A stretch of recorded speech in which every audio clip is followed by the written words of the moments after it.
हमारी MCQ series की दूसरी क्लास है। ठीक है, इसमें मैं आपको जेनेटिक्स के एमसीक्यू कराऊंगी। तो चलते हैं हमारे पहले क्वेश्चन की तरफ। हमारा जो पहला क्वेश्चन है वो बोल रहा है आधुनिक आनुवांशिक विज्ञान का जनक कौन है। तो आधुनिक आनुवांशिक विज्ञान का जनक किसे कहते हैं? ग्रेगर जॉन मेंडल को। ठीक है, दूसरा क्वेश्चन बोल रहा है आनुवांशिकता के जनक के रूप में विख्यात वैज्ञानिक है। यही क्वेश्चन है जो ऊपर है, आनुवांशिकता का जनक किसे कहते हैं। ठीक है, तो ये कौन है? मेंडल है। हमारा तीसरा क्वेश्चन भी यही बोल रहा है आनुवांशिक विज्ञान मतलब जेनेटिक्स का जनक किसे कहा जाता है। तो किसे कहा जाएगा? ग्रेगर जॉन मेंडल को। ठीक है, चौथा क्वेश्चन है मेंडल ने अपनी चिर प्रतिष्ठित वंशागति नियमों को प्रतिपादित करने में जिस जीवधारी का उपयोग किया। मतलब ये क्वेश्चन कह रहा है कि जो मेंडल थे उन्होंने अपने लॉ दिए थे वंशागति के, तो उन्होंने उस लॉ दिए पर उन्होंने जो एक्सपेरिमेंट करा वो करा किस पे? ठीक है, तो उन्होंने किस पे करा था? मटर के पौधों पे करा था। ठीक है, जब उन्होंने मटर के पौधों पे एक्सपेरिमेंट करा था तो उन्होंने 7 गुण के आधार पे करा था। मतलब 7 ट्रेड लिए थे, उसी के आधार पर एक्सपेरिमेंट करा और 3 लॉ दिए थे। तो वो 3 लॉ कौन कौन से थे? लॉ ऑफ डोमिनेंस, इसे बोलते हैं प्रभाविता का नियम, पृथक्करण का नियम जिसे इंग्लिश में बोलते हैं लॉ ऑफ सेग्रीगेशन, और तीसरा है स्वतंत्र अपव्यय का नियम मतलब लॉ ऑफ इंडिपेंडेंस असॉर्टमेंट। ठीक है, पांचवा क्वेश्चन है मेंडल के आनुवांशिकता का सिद्धांत किस पर आधारित है। तो किस पे आधारित है?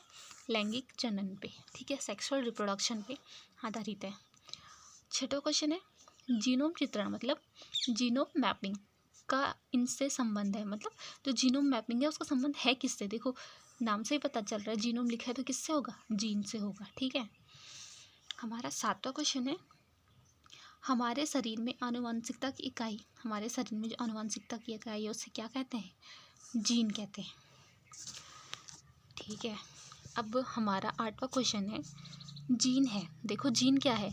जीन क्या है? डीएनए का एक भाग है। ठीक है, जीन क्या होता है? डीएनए का ही भाग होता है। ठीक है, 9वां क्वेश्चन है जेनेटिक कोड की विशिष्ट विशेषताएं हैं।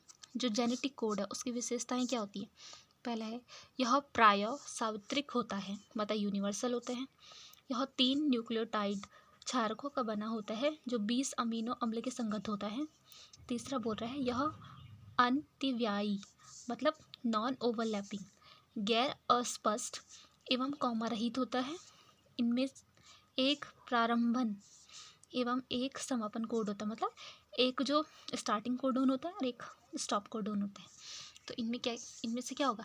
देखो जो जेनेटिक कोड होता है वो यूनिवर्सल भी होता है। ठीक है, और दूसरा जो बोल रहा है कि इसमें ना 3 न्यूक्लियोटाइड जो बेस पेयर होता है उसका बना होता है जो 20 अमीनो एसिड के संगत होते हैं। मतलब 3 न्यूक्लियोटाइड होंगे, वो किसके संगत होंगे?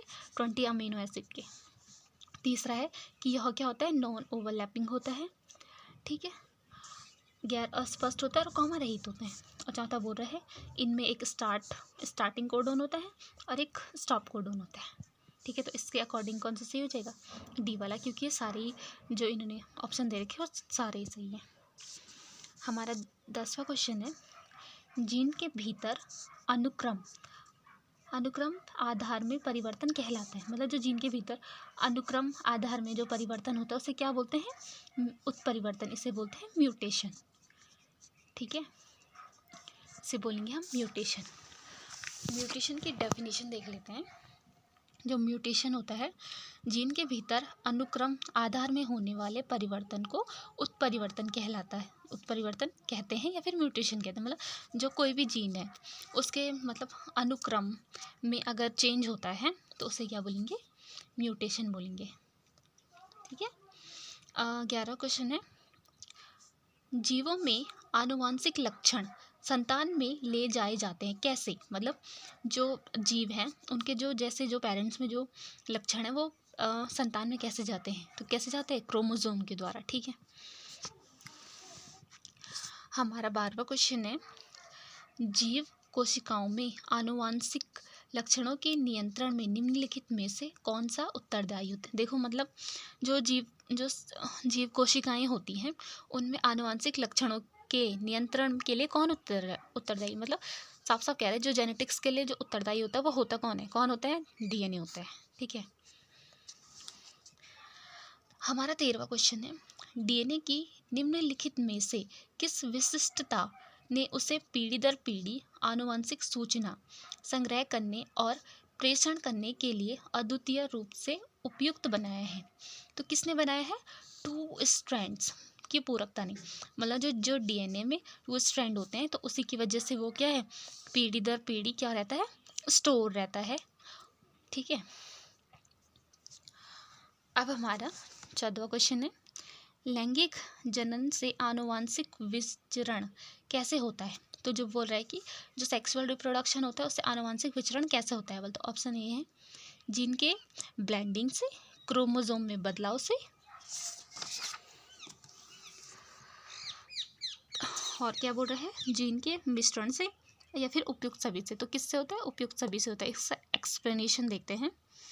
जीन के सम्मिश्रण, क्रोमोसोम में बदलाव एवं जीन के मिश्रण उपयुक्त तीनों से ही लैंगिक जनन से आनुवांशिक विचरण होता है। विचरण का मतलब वेरिएशन। ठीक है, 15 क्वेश्चन है, गुणसूत्रों की वंशागत का सिद्धांत किसने दिया?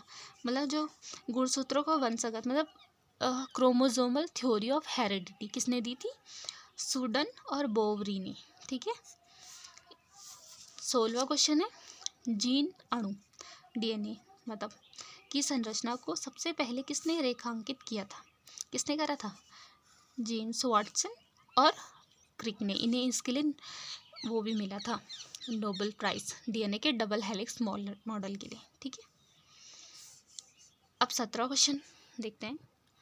17वां क्वेश्चन है, जेम्स डी वाटसन तथा फ्रांसिस क्रिक का संबंध निम्नलिखित में से किस खोज से है? तो किससे है? डीएनए की संरचना से। कौन सा वाला दिया था?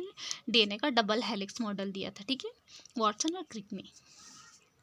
18वां क्वेश्चन है, डीएनए के द्विहेलिक्स प्रारूप को पहली बार किसने प्रस्तावित किया? तो यही क्वेश्चन ऊपर वाला ही है। तो किसने करा? वाटसन एंड क्रिक ने।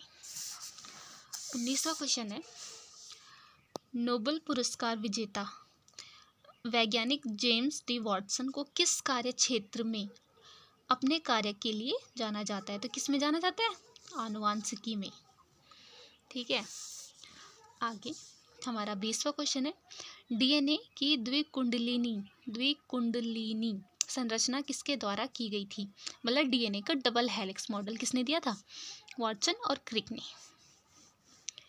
ठीक है, देखो इसको मैं थोड़ा सा एक्सप्लेन करती हूँ क्योंकि इसमें डीएनए के डबल हेलिक्स मॉडल के बारे में थोड़ा बताया गया है। तो जेम्स वाटसन, फ्रांसिस क्रिक मतलब वाटसन और क्रिक, और एक और थे MHF विल्किंसन तथा फ्रैंकलिन नामक वैज्ञानिकों ने एक्सरे विश्लेषण द्वारा मतलब इन्होंने एक्सरे विश्लेषण द्वारा डीएनए की डबल हेलिक्स संरचना प्रस्तुत की थी। इसके अनुसार मतलब जो ये डबल हेलिक्स मॉडल है उसके अकॉर्डिंग क्या है, एक सीढ़ी की भांति डीएनए का अणु सीधा नहीं होता है।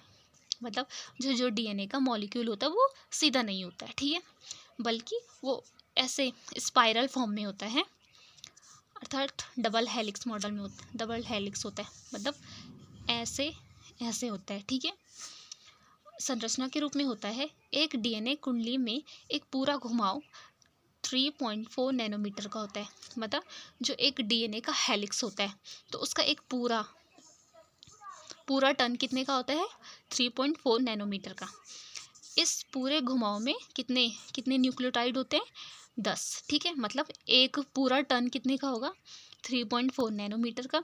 और जो ये पूरा टर्न है उसमें कितने न्यूक्लियोटाइड होंगे? 10। तथा प्रत्येक क्षारक युग्म परस्पर 0.34 नैनोमीटर की दूरी पर होते हैं। ठीक है, मतलब जो पर न्यूक्लियोटाइड होते हैं वो कितनी दूरी पर होते हैं? 0.34 नैनोमीटर की। जो डबल हेलिक्स डीएनए अणु का व्यास कितना होता है?